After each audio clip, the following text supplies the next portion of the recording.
Qaytdım çıqib ilimden, qaldım izimden qarab. Yaş döküp sen gözümden, bay bay ettin el bulab. Ey ene canim, Xuda yarınız hem bolsun. Ey ene canim, Allah'ım hem sabır versin. Ey ene canim, duanız hem kabul bolsun.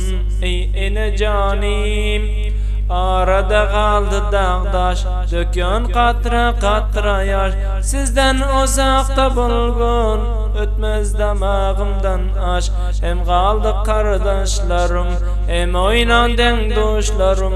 Yanıp dur yüreğimde ayrılık ateşlerim. Ey ene canim, Xuda yarınız hem bolsun. Ey ene canim, Allah'ım hem sabır versin. Ey ene canim, duanız hem kabul bolsun.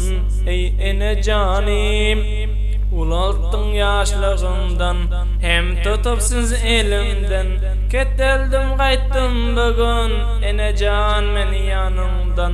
Sebep mına gariplik, yamandır hem yok yokluk.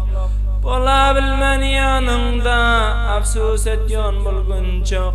Ey ene canim, Xuda yarınız hem bolsun.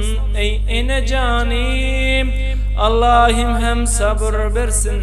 Ey ene canim, duanız hem kabul bolsun.